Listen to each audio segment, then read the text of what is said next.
bonjour à tous les auditeurs de vipradioonline.fr, la radio web de l'association RVPB, reportage VIP Pressadom Brand situé à Saint-Laurent-du-Var. Aujourd'hui, émission radio spéciale politique avec le débrief RVPB de la réunion du conseil municipal de Saint-Laurent-du-Var qui s'est tenue le 7 octobre 2020 à 17h30 en séance publique et qui s'est terminée aux alentours de 20h30. Voilà. Donc notre équipe de rédaction va vous faire un débrief de ce conseil municipal. Parmi cette émission, nous écouterons nos artistes de l'association et notamment Pascal Delagaré et ses textes interprétés par Aurélie May, et on écoutera également l'artiste musicien interprète M. Boudax. Alors pour démarrer bien entendu ce compte rendu et donc cette séance du conseil municipal, il y a eu les présents, les absents avec l'appel et la lecture des pouvoirs. Donc pour ce conseil municipal du 7 octobre 2020 à 17h30 en mairie, présidé bien entendu sous la présidence donc de monsieur le maire Joseph Ségura, conseiller départemental des Alpes-Maritimes et vice-président de la métropole Nice-Côte d'Azur, étaient présents. Alors veuillez m'excuser si j'écorche certains noms. Ségura, Berrettoni, Liségian, Besson, Hébert, Alary, Franquelin, Bernard, Bozzi, Vaiani et Galéa concernant les adjoints présents dans la salle. Navarro, Guyot, Girardot, Barral, Poselli, Elbaz, Charlier, Espanol, Radigales, Nessonson, Dominici, Bonfils, Guerrier-Buisine, Suot, Galuccio, Moreto, Allegre, Day, Alioua, Palayer, Masson, Villardry, Orsatti, Moschetti et Espinoza concernant les conseillers municipaux. Il y avait un pouvoir de Madame Corveste à Monsieur Masson. Alors ensuite, Monsieur le maire, Joseph Ségura, a demandé à l'Assemblée municipale d'observer une minute de silence à la mémoire des victimes de la tempête Alex.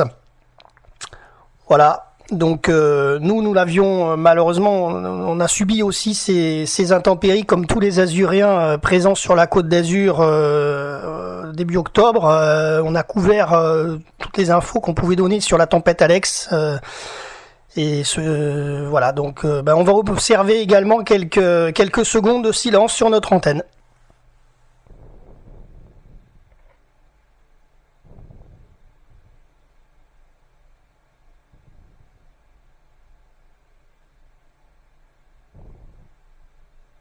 Voilà, ensuite, donc le procès verbal de la séance du 22 juillet 2020 a été adopté à l'unanimité par les membres du conseil. Monsieur le maire a annoncé également que le prochain conseil municipal aura lieu mercredi 2 décembre à 17h30. Concernant la désignation du secrétaire de séance, monsieur Raphaël Palayer est désigné donc comme secrétaire de séance. Monsieur le maire demande à l'Assemblée municipale d'ajouter à l'ordre du jour la délibération ci-après. Il s'agit d'une subvention exceptionnelle aux communes sinistrées des Alpes-Maritimes suite à la tempête Alex. On va en parler dans quelques minutes, puisque je vous donnerai plus d'infos là-dessus, justement, sur cette subvention et le vote du conseil. Ensuite, Monsieur le maire a demandé à l'Assemblée municipale de retirer de l'ordre du jour la délibération suivante qui sera présentée lors du conseil municipal de décembre. Il s'agit de la question de la délibération, choix du concessionnaire, concession de services de mobilier urbain destiné à recevoir des informations à caractère général ou local et supportant de la publicité à titre accessoire. Voilà. Ensuite, l'ordre du jour a été abordé. La lecture des décisions, donc article 21-22-22 du Code général des collectivités territoriales a été rapportée par le premier adjoint au maire, monsieur Berrettoni. Voilà, donc concernant ce premier point à l'ordre du jour, et que c'est donc qui s'est intégré à l'ordre du jour de ce conseil municipal du 7 octobre, ça concerne la subvention exceptionnelle aux communes sinistrées des Alpes-Maritimes suite à la tempête Alex. C'est monsieur le maire qui rapporte les faits, donc c'est en page 8 du compte-rendu. Alors tout ce que je vous dis, c'est bien entendu un débrief du compte-rendu officiel de la mairie de Saint-Laurent-du-Var. Vous pouvez le retrouver sur saintlaurentduvart.fr dans la rubrique conseil municipal et vous avez le PDF qui fait, je crois de mémoire, à peu près 57 pages, je crois, c'est ça. Donc là c'est à la page 8. Alors, suite aux inondations catastrophiques du vendredi 2 octobre, voilà la date exacte, je l'avais pas tout à l'heure en tête.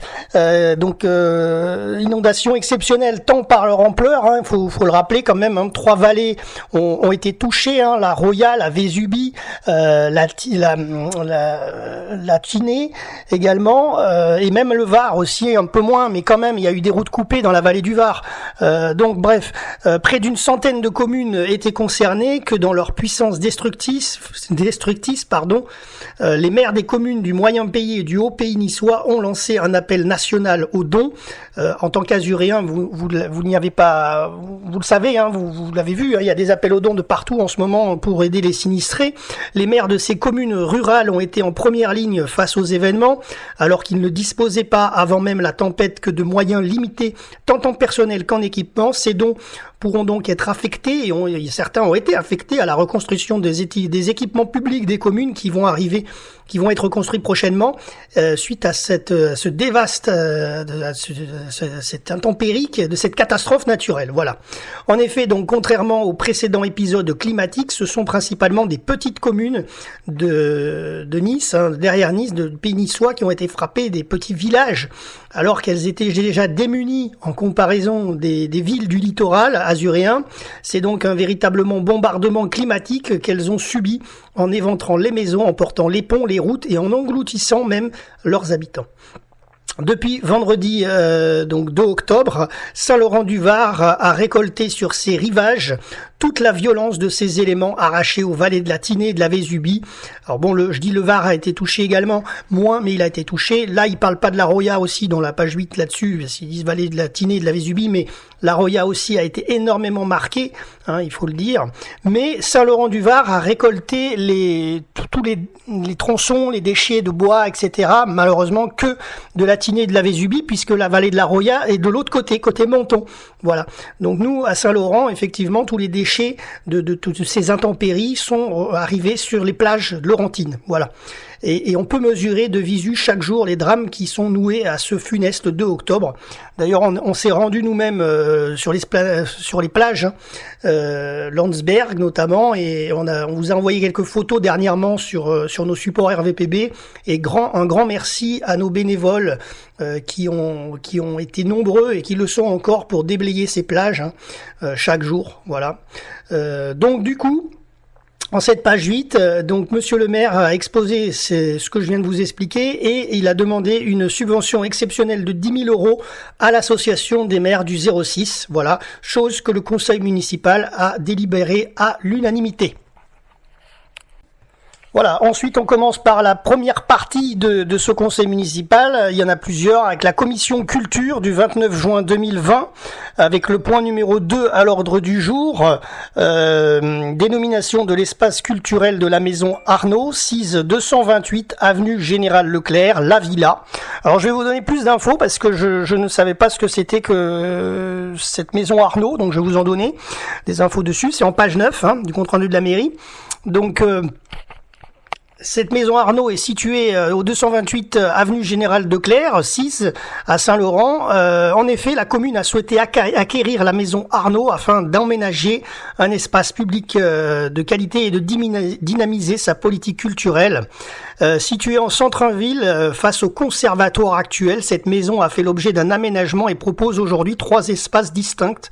Le jardin extérieur, réaménagé pour créer un jardin public reposant, le rez-de-chaussée avec des salles de musique actuelles avec des dispositifs d'enregistrement, l'étage, repensé pour permettre une activité culturelle axée sur les pratiques des adolescents, la bande dessinée, le manga, les jeux vidéo. Un sondage a été mené auprès des collégiens pour avoir leur avis sur le nom de ce futur lieu. Plusieurs propositions étaient inscrites, dont La Villa, qui a recueilli la majorité des suffrages. Donc cette signalétique spécifique joue sur la forme et les couleurs du logo pour le rendre attrayant auprès des jeunes. Le sigle du logo Play, de jouer la musique, jeux vidéo, espace détente. il forme le V et le A de Villa. Les couleurs sont inspirées du réseau social Instagram, application mobile très en vogue chez les adolescents. Et donc ce nouvel espace prendra ainsi le nom de La Villa. Voilà, donc il y a eu le vote concernant ce nom, cette dénomination de cet espace culturel de la maison Arnaud. 29 voix pour, 0 voix contre et 6 abstentions. Corveste, Masson, Villardry, Orsatti, Moschetti et Espinosa.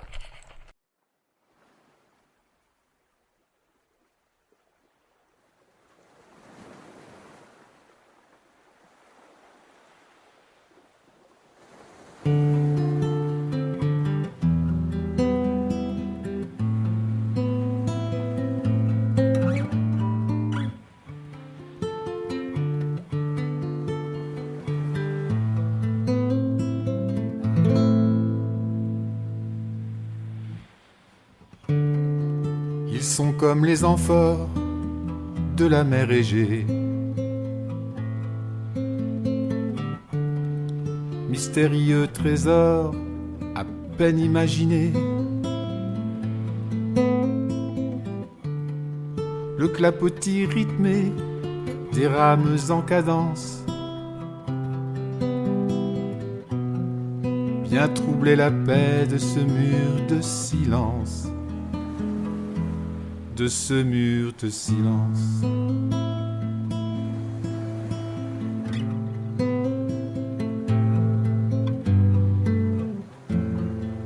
Des ombres imprécises avancent sur la grève,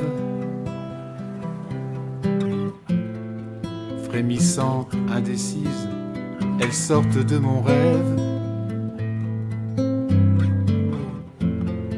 Elles ont des senteurs lourdes de vieux cuir clouté, de nobles barbes blanches, des visages tavelés, des visages tavelés.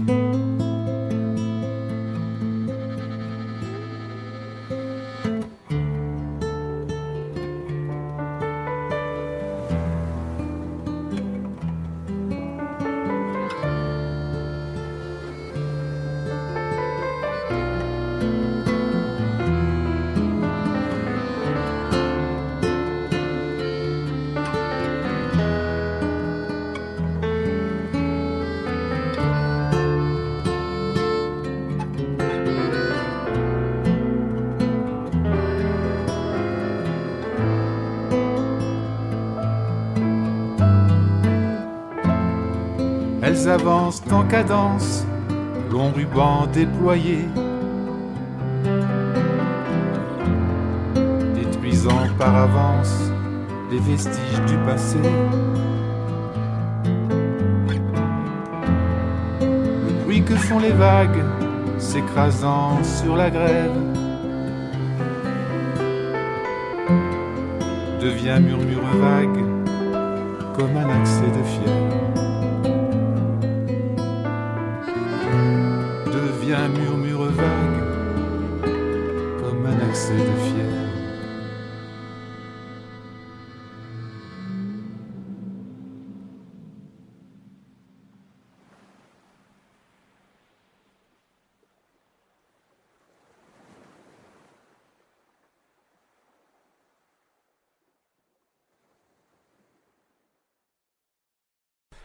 On passe à partie 2 avec la commission Finances, Ressources Humaines et Administration Générale du 29 septembre 2020 avec le point numéro 3 à l'ordre du jour, décision modificative numéro 1 2020. Monsieur Bernard rapporte les faits, 29 voix pour, 0 voix contre, 6 abstentions, Corveste, Masson, Villardry, Orsatti, Moschetti et Espinosa.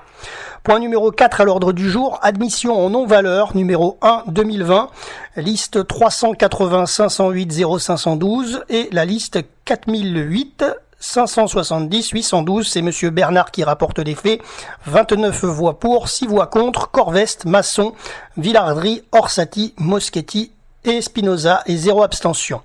Point numéro 5 à l'ordre du jour, admission en non-valeur numéro 2-2020, liste, alors je vais pas vous donner toutes les listes, mais il y a 1, 2, 3, 4 listes de ces admissions non-valeur.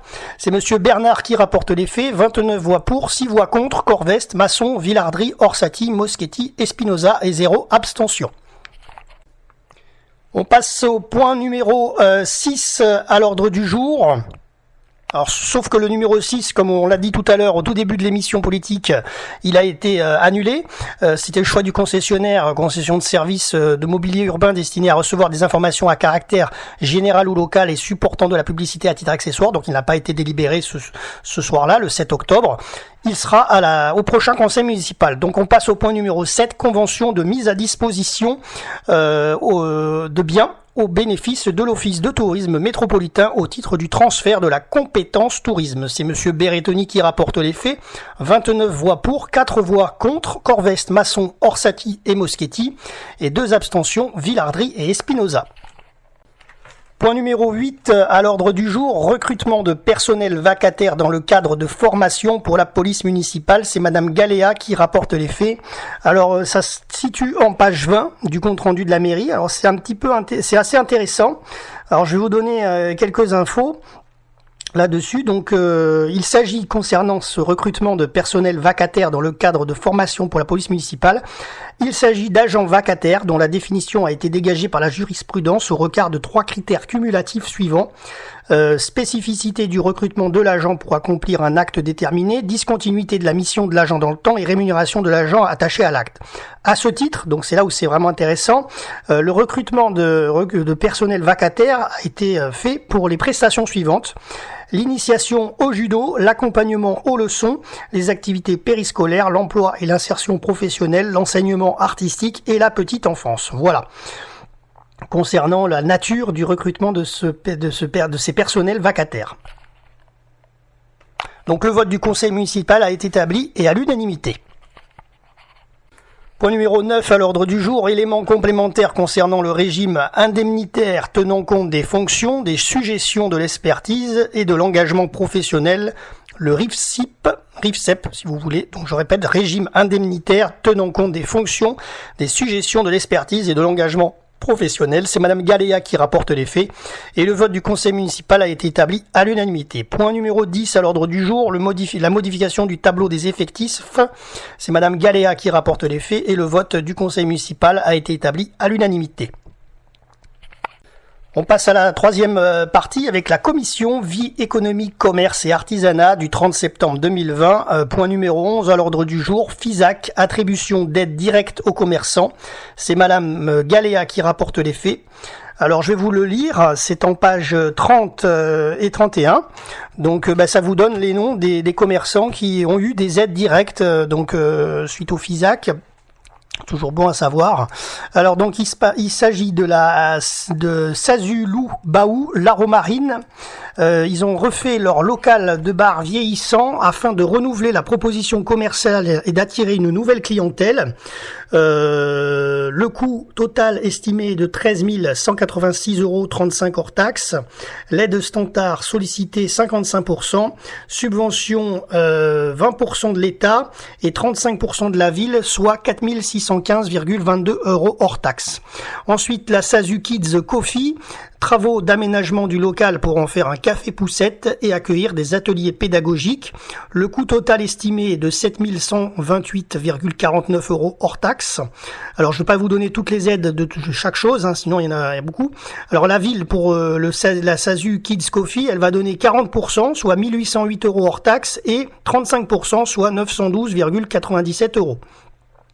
Ensuite, l'entreprise individuelle Isabelle Nata, la fille Nata, travaux, achat de matériaux pour aménagement du local ainsi que de matériel pour l'installation de la cuisine en vue de la réalisation de plats emportés faits maison. Coût total estimé 29 424,96 € hors taxe, et la ville va participer à hauteur de 35% avec 7 000 € hors taxe. SARL Nina, l'intemporel bien-être, travaux, changement du sol vieillissant et achat de matériel pour embellir l'institut. Coût total estimé 5 097,04 € hors taxe, et la ville va participer à hauteur de 1 783,96 € hors taxe. Ensuite, la SAS Beyond the Limits, Osmoc, les travaux concernent l'aménagement du local pour le rendre plus accessible aux personnes à mobilité réduite et achat de matériel pour étendre l'offre. Coût total estimé 7 541,37 € hors taxe.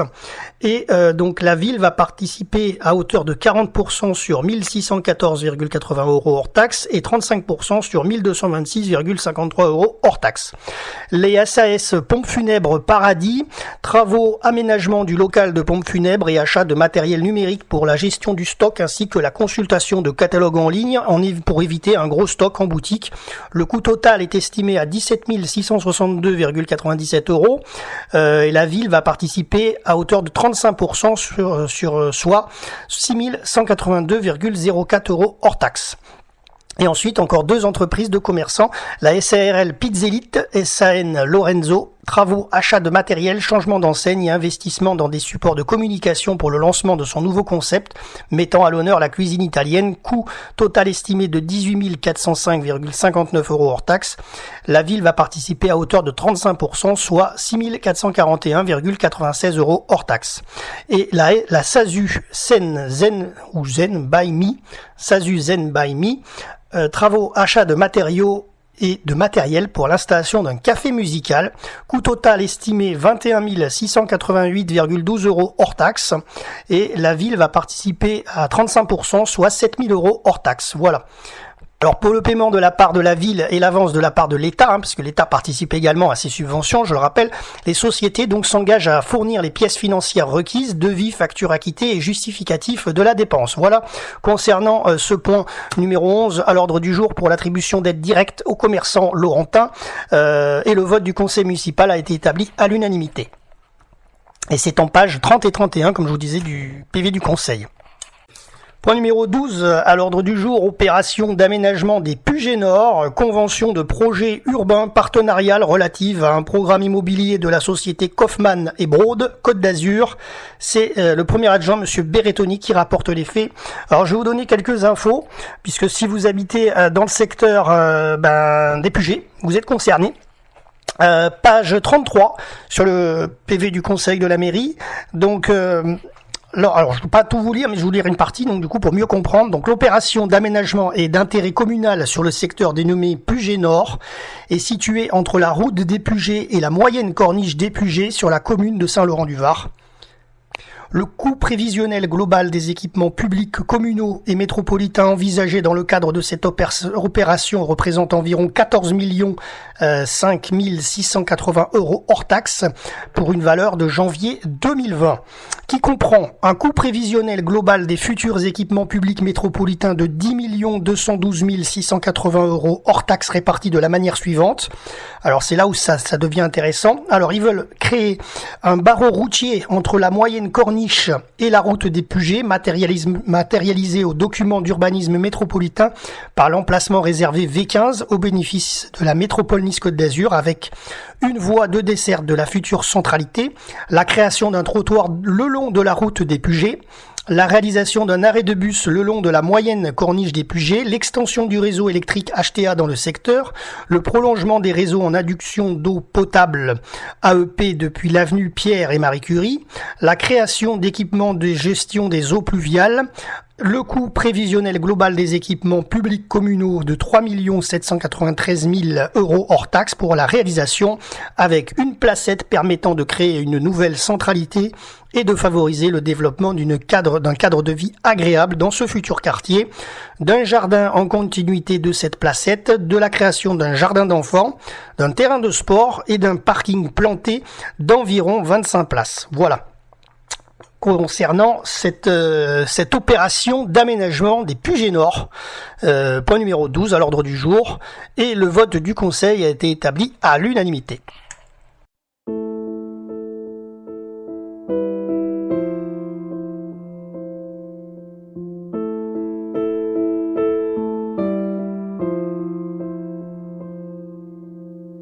Je te vois refermer la porte de l'appartement.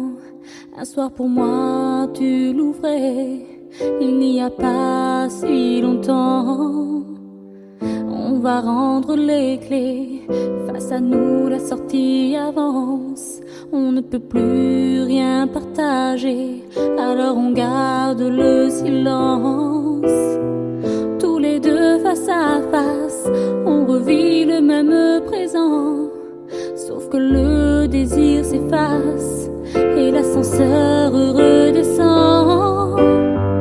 Il n'est pourtant pas si loin le temps où tu prenais ma main, où je guettais venant de toi tes mots pour le premier pas. Les derniers mots sont les plus durs à prononcer. Quand on devient de trop, que reste-t-il à échanger? Les derniers mots, même si parfois ils sont les pires, s'ils sont de trop, c'est qu'ils n'ont pas d'avenir. Les derniers mots sont les plus durs à prononcer.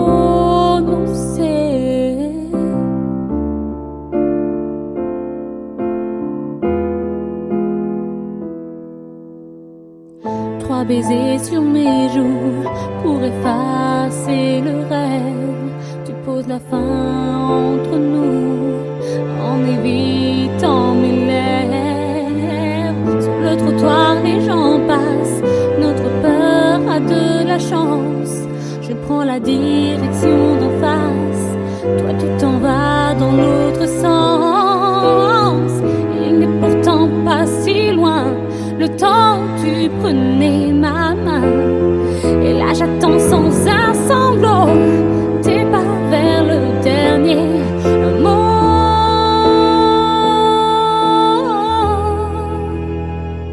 Les derniers mots sont les plus durs à prononcer.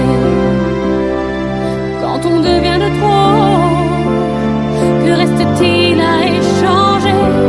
Les derniers mots, même si parfois ils sont les pires, s'ils sont de trop, c'est qu'ils n'ont pas d'avenir. Les derniers mots sont les plus durs à prononcer.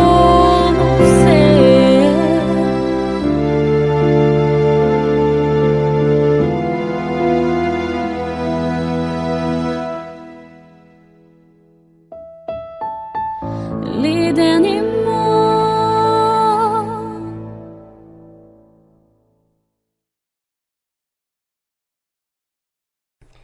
Alors de retour, vous écoutez notre émission radio politique spéciale débrief RVPB du compte rendu, du conseil municipal de Saint-Laurent-du-Var qui s'est tenu le 7 octobre 2020.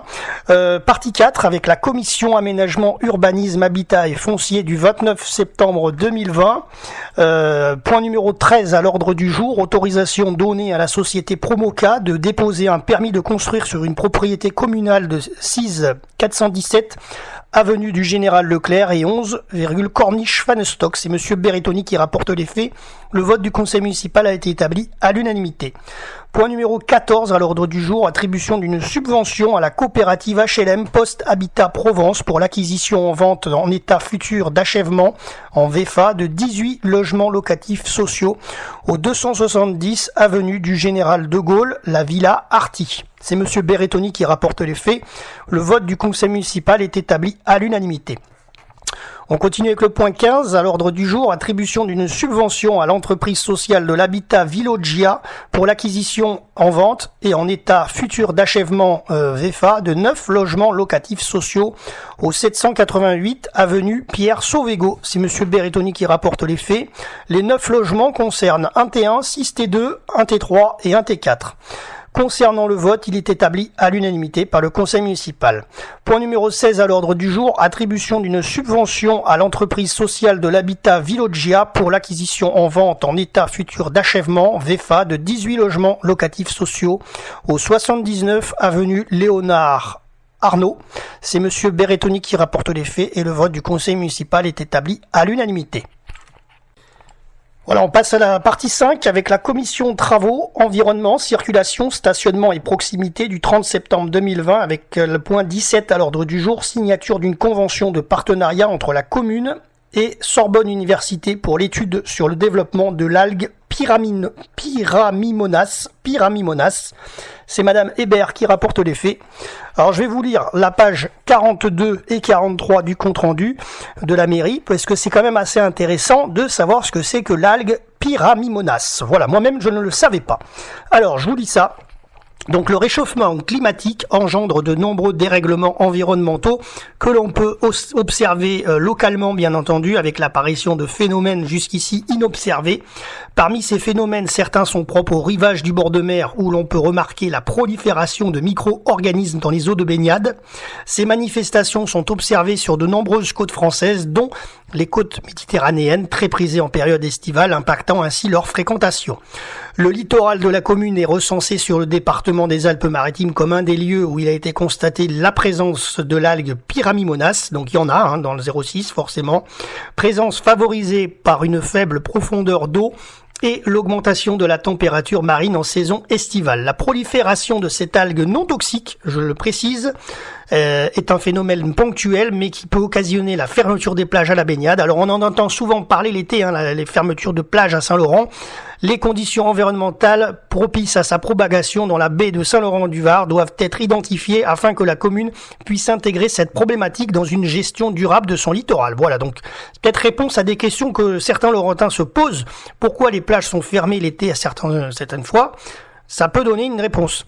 La bonne qualité des eaux de baignade est un enjeu majeur dans le cadre d'une requalification du bord de mer et de la promotion de la commune en qualité de station touristique. Afin de pouvoir se prémunir de l'aggravation de ce phénomène sur nos côtes et de pouvoir en anticiper les effets, il est donc primordial d'engager une démarche d'observation et d'analyse du phénomène. Le laboratoire d'océanographie de Villefranche-sur-Mer, qui est spécialisé en recherche fondamentale et notamment dans l'étude des organismes écosystèmes marins, a donc sollicité plusieurs communes du département afin de mener une étude sur cette algue Pyramimonas. L'expertise de cette unité de recherche de Sorbonne Université et du Centre national de la recherche scientifique, le CNRS pour ceux qui connaissent, peut se révéler donc une aide précieuse dans le contexte institutionnel pour la définition d'une stratégie de la gestion et de la mise en valeur du domaine public maritime. Pour ces raisons, il apparaît donc opportun pour la commune de Saint-Laurent de conclure une convention de partenariat entre la Sorbonne Université représentant le CNRS et agissant au nom du laboratoire d'océanographie de Villefranche-sur-Mer, dont le projet est annexé à cette présente délibération. Voilà, donc le conseil municipal a voté pour cette point numéro 17, je le répète, donc signature d'une convention de partenariat entre la commune de Saint-Laurent et Sorbonne Université pour l'étude sur le développement de l'algue Pyramimonas, et le vote du conseil municipal a été établi à l'unanimité. On passe à la partie 6 avec la commission sport dans notre débrief politique de ce conseil municipal du 7 octobre 2020. Donc avec le point 18 à l'ordre du jour, avance sur subvention de fonctionnement 2021 en faveur du stade Laurentin Football. C'est monsieur Allary qui présente les faits. Et le montant de la subvention pour le stade Laurentin Football de 2021, l'avance donc sur subvention, est d'un montant de 34 000 €. Vote à l'unanimité du conseil municipal. Voilà, vous écoutez toujours notre émission radio politique spéciale compte rendu du conseil municipal de Saint-Laurent-du-Var du 7 octobre 2020. On continue avec la 6e et dernière partie concernant la commission famille, petite enfance, éducation, animation, jeunesse et insertion professionnelle du 1er octobre 2020 avec le point numéro 19 à l'ordre du jour. Signature d'une convention cadre triennale relative à la mise en place de la cité éducative du quartier prioritaire Les Moulins à Nice et le point du jour à Saint-Laurent-du-Var pour la période 2020 à 2022. C'est Madame Lisée Chion qui rapporte les faits. Alors je vais vous lire la page 45 du compte-rendu de la mairie parce que c'est assez intéressant puisque le quartier du point du jour est à Saint-Laurent.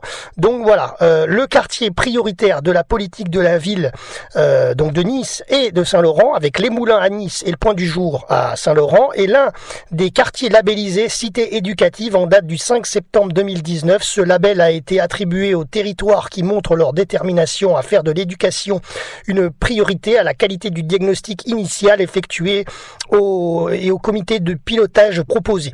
La ville de Saint-Laurent-du-Var a présenté les actions, moyens et indicateurs envisagés pour répondre à 3 objectifs principaux permettant leur labellisation: conforter le rôle de l'école, promouvoir la continuité éducative et ouvrir le champ des possibles. Les cités éducatives ont pour vocation à mieux accompagner les élèves des quartiers prioritaires vers la réussite et ce depuis le plus jeune âge jusqu'à la poursuite d'études et l'insertion professionnelle en mobilisant l'ensemble des acteurs éducatifs. Voilà donc ce projet de convention triennale d'objectifs et de moyens appelé Cité éducative repose donc sur un programme qui s'inscrit dans un volet éducatif de la politique de la ville et en définissant les grandes lignes sur les 3 années donc à venir 2020, 2021, 2022. Cette convention est établie entre la commune, l'État, la métropole de Nice et la ville de Nice qui précise donc les modalités de cofinancement de chaque acteur. Ce projet de délibération est donc examiné lors de la commission municipale de la famille petite enfance qui s'est tenue le 1er octobre. Voilà. Donc le vote du conseil municipal pour ce 19e point à l'ordre du jour s'est effectué et il a été délibéré à l'unanimité. Allez, nous passons au point numéro 20 à l'ordre du jour, répartition intercommunale des charges de fonctionnement des écoles publiques de Saint-Laurent-du-Var accueillant des enfants d'autres communes pour l'année scolaire 2019-2020. C'est Madame Liségian qui rapporte les faits. Donc ça parle du coût total par élève maternelle et élémentaire. Voilà. Le vote du conseil municipal a été établi à l'unanimité. Point numéro 21 à l'ordre du jour, nouvelle tarification des activités extrascolaires proposées par la commune concernant les accueils collectifs de mineurs pendant les vacances scolaires. C'est Madame Liségian qui rapporte les faits et le vote du conseil municipal est établi à l'unanimité. Point numéro 22 à l'ordre du jour, modification de la tarification des repas pris en restauration scolaire, création d'un tarif applicable aux enfants hors commune scolarisés en ULIS. Alors les ULIS, c'est les unités localisées pour l'inclusion scolaire à compter donc du 1er septembre 2020. C'est Madame Liségian qui rapporte les faits et le vote du conseil municipal est établi à l'unanimité. Point numéro 23 à l'ordre du jour, modification et signature de la convention relative au petit déjeuner à l'école dans le cadre du dispositif des cités éducatives. Alors ça concerne 4 écoles à Saint-Laurent sur des périodes différentes, un coup 6 semaines, un coup 3 semaines. Alors il y a la maternelle Pasteur, la maternelle Ferrer, l'élémentaire de la gare 1 et l'élémentaire de la gare 2. Voilà, c'est relatif à certaines classes dans ces 4 maternelles pour que les enfants puissent déjeuner à l'école. Le vote du conseil municipal est établi à l'unanimité. Point numéro 24 à l'ordre du jour, c'est l'avant-dernier point. Renouvellement de candidature pour l'obtention du label Ville Amie des enfants en partenariat avec l'UNICEF. C'est Monsieur Vaiani qui rapporte les faits et le vote du conseil municipal est établi à l'unanimité. Allez, nous approchons de la fin de notre émission radio politique spéciale débrief du conseil municipal de Saint-Laurent-du-Var du 7 octobre 2020. Alors, point 25 à l'ordre du jour, motion contre la mutilation des équidés. Alors, c'est monsieur le maire qui rapporte les faits, je vais vous le lire, c'est en page 56-57 du compte-rendu de la mairie. Alors, vous l'avez sûrement entendu dans les médias, il y a depuis quelques semaines maintenant, il y a des chevaux notamment qui sont mutilés un peu partout en France, à certains endroits, et donc il y a une motion à Saint-Laurent-du-Var contre la mutilation des équidés. Alors, les cas de multiplication des équidés sont recensés depuis février 2020. Ils cessent de se multiplier en France. Selon le ministère de l'Intérieur, plus de 153 enquêtes ont été ouvertes dans plus de la moitié des départements du pays. C'est peu dire, puisqu'il s'agit donc d'une affaire hors norme, si tant qu'on en puisse parler d'affaires au singulier. Depuis le mois de février 2020, des juments de tout âge, des étalons, des poneys, des pur-sang ou encore des ânes, sans aucune forme de distinction, ont été tués ou estropiés sans que rien n'indique à ce jour la raison. Dans les 2/3 des cas, l'animal est retrouvé avec une oreille en moins, comme si ou son bourreau avait voulu s'offrir un trophée. Plus macabre encore, les bêtes présentent des lacérations sur les flancs ou la croupe, mais aussi des blessures au niveau des yeux ou des parties génitales, des traces d'empoisonnement antémortem ont également été constatés, parfois sur des chevaux découverts morts et mutilés. En attendant des réponses, les propriétaires des bêtes vivent donc dans l'angoisse de se réveiller un matin avec leurs animaux atrocement mutilés. La commune de Saint-Laurent-du-Var, elle-même propriétaire de 2 ânes, hein, Fernando et Charlie. Et puis d'ailleurs, on sait qu'il y a les centres équestres, hein, puisqu'il y a les centres équestres de la Gasque. Donc il y a 2 centres équestres à Saint-Laurent et il y a des propriétaires privés auxquels la ville apporte leur soutien et l'attention. Donc il y a cette motion qui est proposée pour le vote. Donc je vous le lis. Considérant que l'article 521-1 du Code pénal précise les sévices graves ou de nature sexuelle, les actes de cruauté envers un animal domestique ou apprivoisé ou tenu en captivité sont donc punis de 2 ans d'emprisonnement avec 30 000 € d'amende. Voilà. Considérant la présence d'animaux relevant de cette catégorie sur le territoire de la commune. Voilà, concernant ce point numéro 25, à l'ordre du jour, de quoi sera-t-il condamné 2 ans d'emprisonnement et 30 000 € d'amende. Voilà. Le vote du conseil municipal s'est établi et a délibéré à l'unanimité. Voilà, ensuite, donc c'est la fin de ce débrief RVPB concernant le conseil municipal. Alors, il y a eu des questions orales, la partie questions orales ensuite, après ce point numéro 25 que je viens de vous expliquer, mais nous n'étions pas présents dans la salle lors des questions orales, donc je peux pas vous les énoncer. Je ne sais pas s'il y a eu des réponses à des questions, je n'en ai aucune idée. Voilà, mais en tous les cas, la séance a été levée à 20h30, voilà. Vous pouvez retrouver le compte-rendu officiel si vous le souhaitez pour avoir plus de détails sur notre émission, sur tout ce que je vous ai débriefé. Le compte rendu fait 57 pages sur le site de saint-laurent-du-var.fr. Voilà. Merci à nos artistes de l'association RVPB, notamment M. Boudax, et les textes de Pascal Delagaré, interprétés par Aurélie May. Merci à eux de nous avoir accompagnés en musique dans notre émission radio RVPB, reportage VIP Presse à Dombrandt. Voilà, c'était Jérôme pour Saint-Laurent-du-Var pour ce débrief du conseil municipal du 7 octobre 2020. À la prochaine, bonne soirée à vous et à bientôt sur l'antenne de vipradioonline.fr pour un prochain reportage.